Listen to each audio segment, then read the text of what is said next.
Ito si Raul Dandanon, lumulupyo din sa Tagkiling o ang among barangay Antala.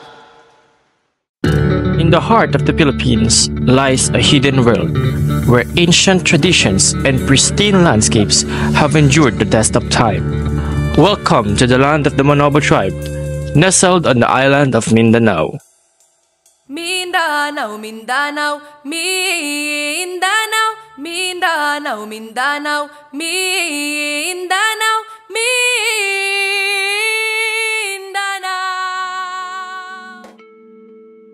Deep in the highlands of Butuan, beyond the rivers and forests, lives a people whose roots run deep into the land. The Manobo. As one of the oldest indigenous groups in Mindanao, the Manobo have preserved a way of life, passing down traditions from generation to generation. Their history is woven into the very fabric of Butuan, a city known for its rich past and cultural heritage. But who are the Manobo of Butuan? How have they shaped the history of this land? And how do they continue their way of life in an era of rapid modernization?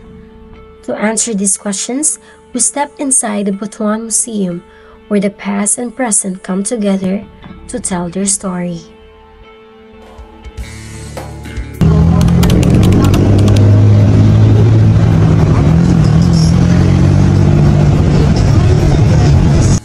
From the city streets of Butuan, we now travel deeper into the land where history and tradition remain alive. Ahead,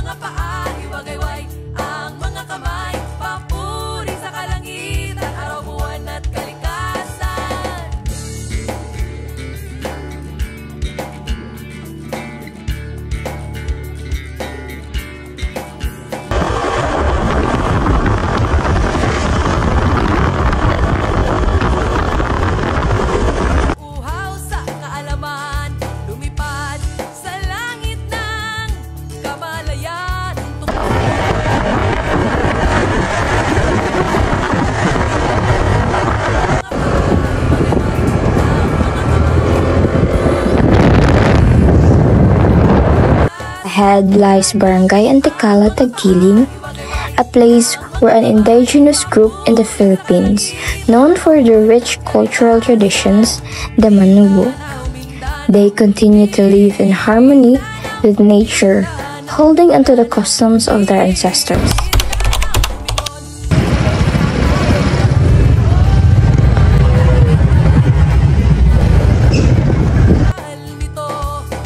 While precise historical records are scarce, oral traditions and archaeological evidence suggest that the Manobo have lived in these highlands for generations, practicing their unique customs and traditions. Journey with us as we delve into the history, culture, and way of life of the Manobo people, a group whose rich heritage dates back thousands of years, making its origins as diverse as the landscapes they call home.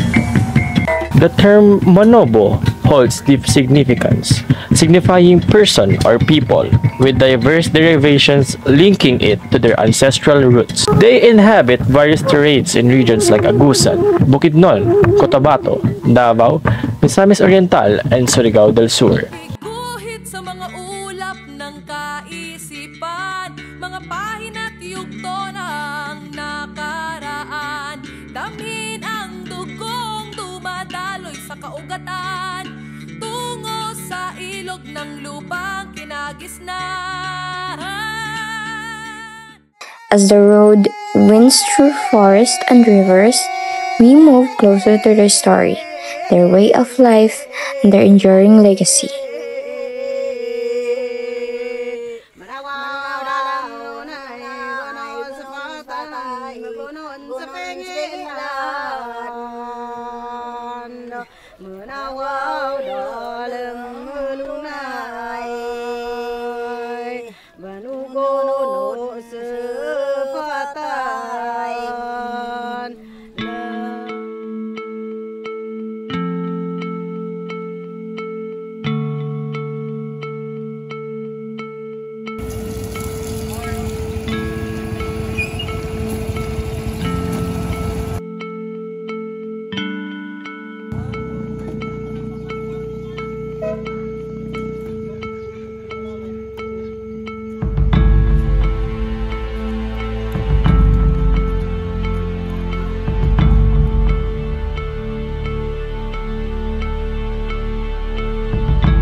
usually ninyo ginaano tay, ginasuot ninyo sa Manobo tay.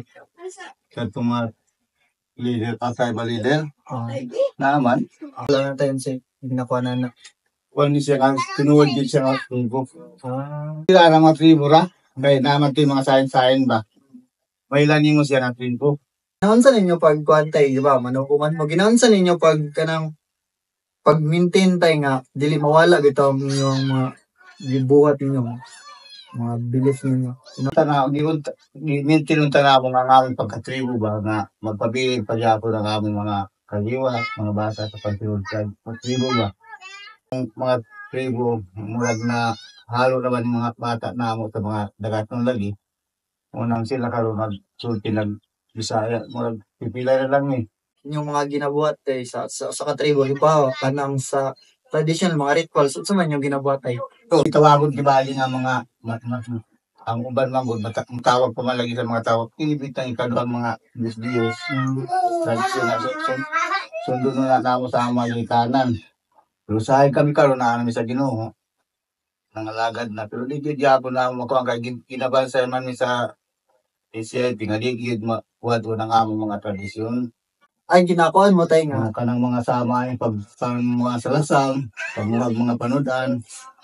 nakaistorya ka tay, nakaiskot ka batog sa pagkuha mga pagkaon tay. Ginaunsa din ninyo pag ano tay kanang pagkuha mo. Kanang kinuhaan lagi namo nga, kanang itawag mga kulkul, ana. Nya, litag. Baboy ihas, litagon. Kapan ko tay na ako'y nakita sa una katong diri pa ako na eskwela kanang sa inyo tay nakakabantay ko sa una na mag Manobo dance na. Oo, kanang sayaw. Ah, Nana, ginabansay din among mga bata karon. kanang mga kanta, kanang mga tato ano yan na. Nauso man pagkakaroon, pero sa una gyud nga magigikanan ako, tumabi yung mamahanagi ka po dito. Dughan. Karon, Wala. hanap ka, magana ang pagmangkon na magtato. Aw, ako. Pero sa una, sa ilang yun, dili ano, ilang kinilamang basil silang tatuan, Oh. iluluyo. Nga, dili dughan. Sa kantay na ba may kanang masuot dati nga pwede na ipakita tayo sa video. Na, Na pwede na ako tanakan tayo. Pwede na. Sige tayo.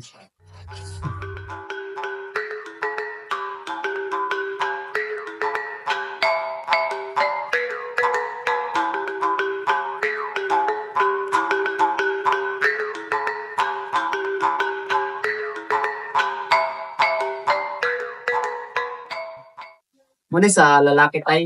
oo. Kini tayo, insa po may gupang gamit yung nanay tayo. Bantong, sa Hukon ba yan, hita ng kamuslim? taon-taon po na ng mga kung ano yung ipag ginasuot ko bali.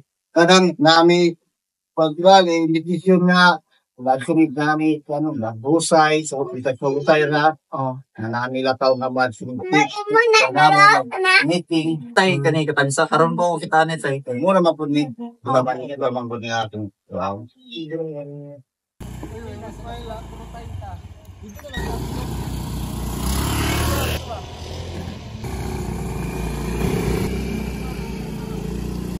Oo.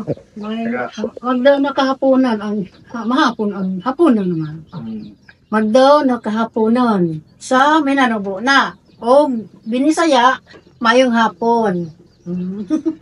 Ngapon po na ako na si Juvenile. Nag-eskwela mi sa St. Joseph Institute. Naroon na yun sa'yo, pangalan mo na Erlinda Udom daw. si Anay. Ka Dentro Udom. Nung matalo lang ako na sa isip ka mo kay mga babae man na yun. Sa'yo usually ginabuhat sa mga babae sa mga sa asawa sa Manobo. Sa Bisaya unsay gibuhat sa Mga babae mga babae sa asawa sa Minanobo. Kung Minanoboon nakaiman tiin hinang sa mga asawa to Manobo. So, unsa ba yung mga practice ng mga sa mga babae na halimbawa sa rituals na sa mga ginabuhat ninyo sa mga sayaw. Nakaiman to inhinang no to sa adaw. Unsay gibuhat nimo sa sayaw. Nakay tinhinang no sa adaw no Minanobo. Buhat og mga buluhaton sa panimalay.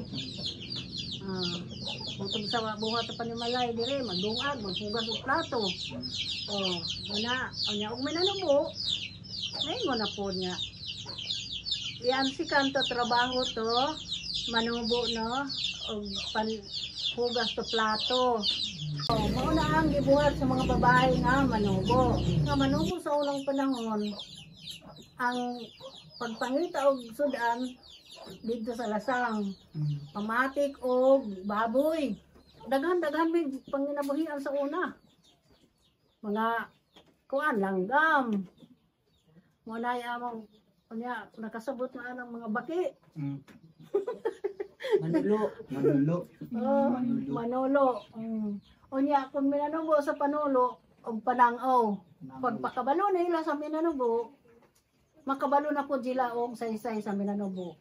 Labi na sa ilang mga kaubanan, mga classmate, mga estudyante naman. Oh, unsaan na pagtundo mo sa ilahanay sa balay sa pagkinabuhi sa bata? Iling kay man to. Si Kuyo, yan sa itinangan no, para no, og kamaan ko og panginabuhi. Samaan ang andya ko to uma. Og una ko diya, og tanom ko to mga ko to tanom kamuti, balanghoy, karlang. Oh, mo na ang mga tinguha sa manubo. Samaan ang kuan, pista, tintahay. Magtapok mi diha. Mo na nga, manggisayaw og minanubo, pero naay mga uniforme namo. Oy, ito na festival o na mga Pula o niya, naay mga bulak-bulak diha sa mga button sa sayal. Oh, mampuy ako. pwede na to pakita na isa atong kuan. Oh, ang takag sinila.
Ama! Ama! Ina! Nain na si Ama!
yung mga Manobo tribe ay kadalasang nakatira dun sa mga bulubundukin ng Surigao del Sur.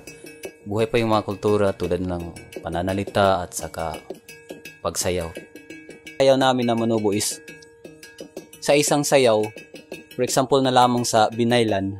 Ang binaylan ay sinasayaw yan kadalasan ng mga baylan, pero pwede ding masayaw ng mga ordinary lang na tao, kahit yung wala siyang tinatawag namin na abyan. Abyan is yun siya ang parang spirit na papasok sa katawan ng isang tao at siya yun ang magabay kung ano ang gusto niyang iparating. Sa binaylan na sayaw is nandun na yung mga movement na tulad na lang sa parang ginagaya yung movement ng paglipad ng agila. Paglipad ng agila at saka yung mga tao din sa palibot ay nakaintindi na sila kung ano ang ibig sabihin ng pagtaas ng kamay, kasi for example na lamang sa pagpataas ng kamay is parang it symbolize na nagpupuri, na yung sayaw namin hindi namin sinasayaw to na parang wala lang, na parang linalaruan lang, kung magsayaw ka man ay meron ka talagang sadya na yung nagpupuri ka, nagsasamba sa Panginoon.